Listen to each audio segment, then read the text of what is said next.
Tyro. I'm back. We're doing this kind of live. I'm here with one of my favourite people on planet Earth.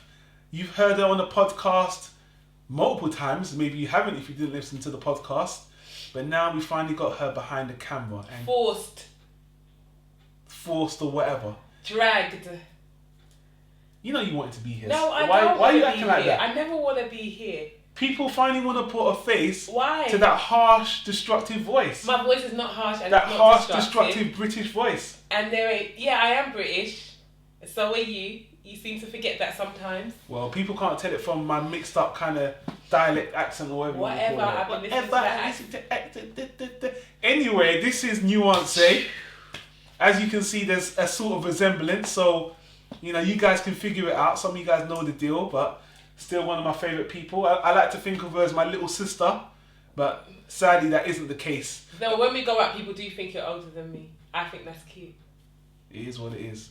So people, for those of you who don't know what Tyro is, because I don't think we've done a formal introduction to this show, this is going to be, I wanted to do a show that's just raw, off the cusp, not so calculated as my little Tyro media show.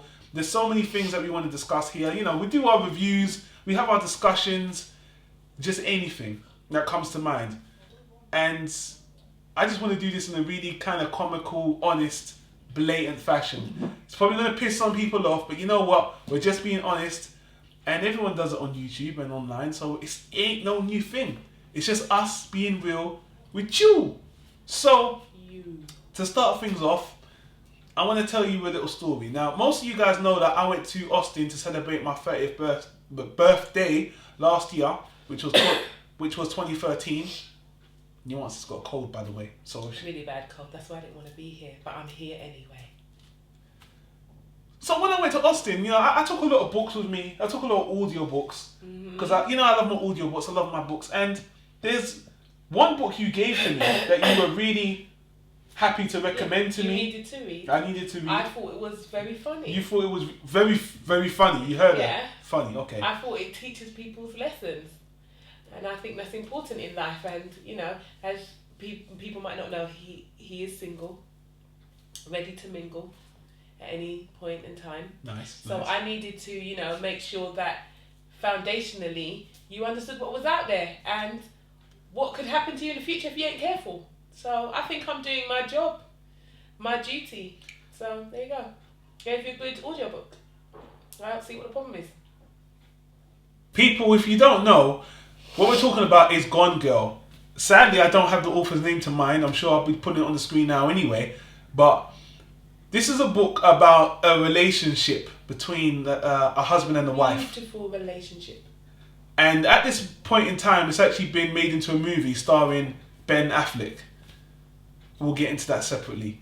Now, the book is really fucked up, to put it mildly. She thinks it's, I don't know, do you think it's a comedy? Why would I call it's not a comedy in any way, but it's funny. There's some interesting moments in it. A short synopsis of the book, it's about a couple, and it seems like this couple is going through some shaky times, and early on in the book, the main character's wife, I can't remember his name right now, is it Adam or something? Why can't I remember anything about this book right now? Well, the main character's wife... Like the names. I need to know. Got the IMDb up for Nuance, here's all the characters, so as we go along now, you can name the characters. Why do I have to look at Ben Affleck's face though?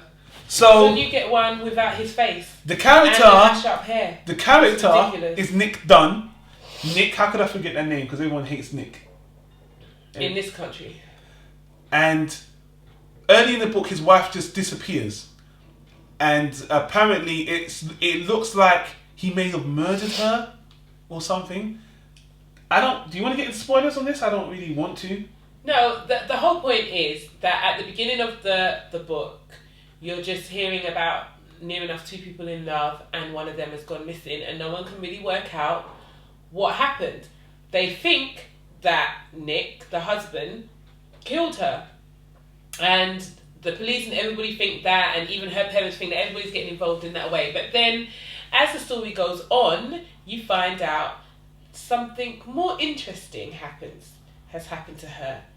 which I find intriguing. I don't really want to give it spoilers, even though the biggest spoiler is Ben Affleck. You know, the thing about this book is, we don't really need to get into spoilers. It's a very psychological book because the narrative is told in the mind of both characters, the husband and the wife. Well, in a sense, because the husband, we're hearing it from the husband's side, but the wife is in diary form. Yeah. Isn't she? Mostly. Yeah. She's in diary form. So that's what you're really getting to. You're getting to read her diaries and where her mind is at. And it gives you more insight as to why people feel that she's been killed by her hubby. Yeah. It's a psychological thriller. Is that the best way to put it? Yeah, I think so. And I really love the book as an exploration of a relationship on so many levels. I think it really does a good job of dissecting a relationship from two different perspectives. The twist in the movie, again, it's so hard not to talk about the twist, but it shows a third perspective as well, which may confuse people. But on the whole, it's a really good story. That really, the reason why I said it's so fucked up is because when the story's done, when the story's over, the ending, as a man, is really ball busting. I think it's apt. I think it's one of the most ball busting, soul crushing endings of a story I've ever read. I was like, oh my god. I was at peace. It was terrible. It was but you know what? It was awesome. But I don't know why you thought I would want to read this story. Why wouldn't you? On my goddamn birthday, on a trip. This is not something to read on a goddamn trip. It's fine. I don't understand. I was reading it. Oh my god. And I thought it was fantastic. It's depressing. I laughed. It's intense. I thought it was funny. I thought it was moving at times. It's psychologically crazy. Don't get me wrong. I thought that it gave you layers of a woman's psyche that men need to understand. And another thing is that people got to understand that you don't just pick out a woman and think that it's all good. Sometimes you need to know a little bit more about the person that you're sleeping with. That's all I'm saying. Some people get what they deserve in life. And you know, and trust me, I ain't even saying, the male character is a nice guy, whatever. He ain't. I ain't gonna say he ain't. But both of these people are fucking fucked up. That's all I'm saying. But, you know. Really? Anyway, there's no need for me to go into any more. I don't actually think that both of them are fucked up, though. No. So which one of them is fucked up? Amy. I don't think she's fucked up. I just think that's what she is. Remember that. Amy. When the movie comes out. I don't think she's fucked up. I just think she was born that way. Just the way she is. Is this some Lady Gaga shit now? No. Lady what? No. I'm just saying. Tripping. Tripping. I am. You're tripping. insane. I'm insane. You're insane. Watch the movie. Watch the movie. No. Don't watch the movie. Read the book. Alright, let's get to the movie now. Okay, so obviously the movie, at the time of this recording, the movie's not out yet. When I first heard Ben Affleck was cast as the main character for this, man, honestly, I don't know which one bothered me more, this or Batman versus Superman, honestly, because I just think Ben Affleck for this role is too much of a personality to play this role. His personality doesn't match this character at all. No, I think my major problem with Ben Affleck playing this character is that he's too old, number one, yeah? Number two, when you read the book, you come up with an idea of the way Nick looks. That it's very strong, yeah? And I cannot project that on Ben Affleck. And what is irritating me about Hollywood right now is that they are not allowing fresh faces to come forward. And I don't business. I think that Ben Affleck must have read this book and wanted to be involved in it and jumped on it. I think so too. Yeah, because I don't think that he would have. I think he had to do it that way because I don't think the casting coach said Ben Affleck is a pick. No. No way. No way. And yeah, I've seen the trailer and there are some, I see that he's trying to do some Nick elements, but he's too old. The man old like. Also, the man is too old. These people, to me, are in their early 30s. How old is Ben Affleck? He can shave off definitely that. early 40s. Yeah, he can shave off that fraff off his face and think he's going to make himself look younger, but it ain't working for me. All right, his days are gone.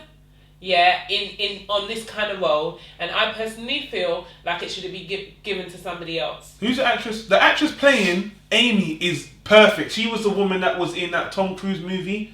What was that movie she was in called again? What movie is that? Hold on. The movie where he was the military police officer. She is perfect. She looks exactly like how Amy should look. You know what? She looks too young for Ben Affleck. Ben Affleck couldn't get this girl. Is he mad? Ben Affleck can get any girl he wants. Why? Because he's Ben Affleck. He's rich. He had J-Lo. J-Ho. How many years ago was that? Another casting choice that just was like, they got Tyler Perry up in this bitch, yeah? Tyler Perry is playing a character. Oh God. Yeah, he's playing a character that isn't even the same colour in the book, and it kind of ruins another element for me. Now, Tyler Perry as an actor, not very good. Anyway, he's trying to do more serious roles now. He ruined a book franchise that I didn't even watch the movie for, and honestly, I don't think I need to watch the movie to assume he was miscast. But again, let's hold judgment until we watch the movie. Let's not jump the gun here. Tyler Perry shit. There you go. And I'm really pissed off that they changed that role and made that person black. It was meant to be an interracial couple, but they made it just a black couple now. Well, it was not only was it supposed to be an interracial couple, but it was the wife that was supposed to be black, and the husband was meant to be white. white. Yeah. And when you read the book, it gives a very strong sense of who the characters are. Yeah, because that's rarer than the other way around, in a sense. Yeah. On that level. So when they turn the characters around to me and then bring that big head Tyler Perry, it does not work for me at all. And he looks like he just came off of Mr. Deeds anyway. Yeah. Do you know what I mean? Which was whacker than crack. Same old Tyler Perry. But you know what? I honestly couldn't recommend the audiobook more. I'm going to be that guy and say, listen to the book before the movie. Yes, I would really say that, because to sum this up, I don't think this is going to work well as a movie. I think when you look at the story overall, it's a little bit predictable. Like when you see it in movie form, you're gonna know what the twist is straight away. I mean, if you don't already know what the twist is just by common sense, then I don't know. But not only that, but I actually think the ending is more extreme. In the book form, in the movie form. It kind of reminds me of the talented Mr. Ripley. Yeah. The ending of that. Yeah. It kind of reminds me a little bit of that. Yeah, it does. You know what I mean? I can agree with that. Yeah. So I think it'll be. But let me just say something, because you're going on about how fucked up this book is, and I gave it and all that shit. That book was given to me by a man friend of mine. Yeah. And yes. I thought you said it was a lady friend. No, it was a man who gave me that book. Man. Alright. And he loved it. Okay? And told me to read it. Okay? And I loved it too. Yeah? Great book. Amazeballs. Definite good read. Just because you're traumatized by it, because you don't have the stomach for it, it doesn't mean that everybody else ain't going to have the stomach for it. Everybody else will be fine with it. You just deal with your issues, yeah, and let other people enjoy the book. Alright? Great book. I give the book a first class, don't get it twisted. But as a man, I felt like my balls were fed to me. It felt like that movie with what's her face? What's her name? That movie Hard Candy? The girl that played Juno, I'm forgetting her name right now. I like that scene when he's lying on the table and she's like tugging, and he's got one tear like running down his face, like, oh, my balls are really gone. It was such a good scene. Yeah, nice. Good times.